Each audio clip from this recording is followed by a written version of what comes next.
Apache আর bike, নতুন গাড়ি। তো গাড়িটা স্টার্ট হচ্ছে না, তো কারেন্টটা চেক করছি, তো কারেন্টও আসছে না, কোনো সময় আসছে। তো আবার একবার দেখছি আমি কারেন্টটা, কোনো সময় আসছে কোনো সময় আসছে না কারেন্টটা। এই যে এখন আসছে আবার।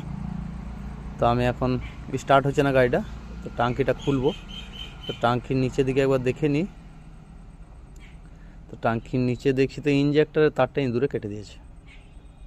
হ্যাঁ, এই যে ইঞ্জেক্টর তারটা ইঁদুরে কেটে দিয়েছে। টাঙ্কিটা খুলে নিয়ে আমি জ্যাকটা খুলবো। তো পাম্প, টাঙ্কি খোলার জন্য পাম্পের জ্যাকটা টিভিএস ভালো করেছে, কেননা এখানে বাইরে রেখেছে, ভিতরে হাত ভরে খুলতে হবে না, শুধু ইঞ্জেক্টরের ক্লিপটা খুলে দিলেই টাঙ্কিটা আমার খুলে যাবে। তো আমি খুলে নিয়েছি টাঙ্কি এখন। তো এই তারটা এমনভাবে কেটেছে যে আর জয়েন করার কোনো জায়গা নেই। তো জ্যাকটা খুলে নিয়ে আমি ভিতর থেকে নতুন সিস্টেম করে একটা লাগিয়ে দেবো। তো এই যে দেখুন, সিস্টেম করে দিয়েছি একটা, ভিতর দিক থেকে তার ভরে আমি এই বাইরে বের করে এর সঙ্গে জয়েন করে নিয়েছি। তো এইটা আমি এখন ব্ল্যাক টেপ করে নেবো। ব্ল্যাক টেপ বাড়িতে নেই, আনতে গিয়েছে।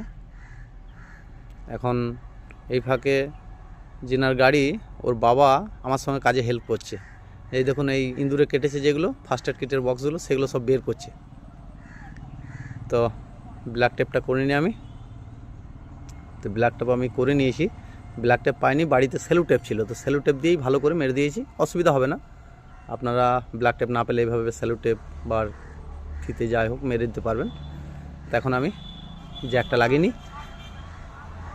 জ্যাকটা লাগিয়ে নিয়েছি, এই যে জ্যাকটা আমি লাগিয়ে দিয়েছি। আর একবার স্পার্কিংটা একবার চেক করে নেবো, কেননা সবসময় আসছিল না। তো স্পার্কিং সেলফের সুইচ মারলেই আসবে। তো সেলফের সুইচটা মারি দিই আমি।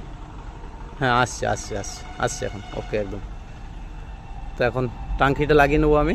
টাঙ্কি লাগিয়ে, এই যে টাঙ্কির যে ইঞ্জেক্টরের তেলের ফুয়েল পাম্পের জ্যাকটা, সেটা লাগিয়ে দিলাম। এই যে ক্যাপটা এই যে লাগিয়ে দিলাম আমি, লাগানো। তো ফাইনালি গাড়ি আমার কমপ্লিট হয়ে গেছে। এবার চাবি অন করলাম, এবার স্টার্ট করব। তো এই যে স্টার্ট করে দিয়েছি, গাড়ি কমপ্লিট হয়ে গেছে। তো থ্যাংক ইউ। আমার এই ভিডিও দেখে যদি আপনাদের ভালো লাগে, লাইক শেয়ার কমেন্ট করবেন।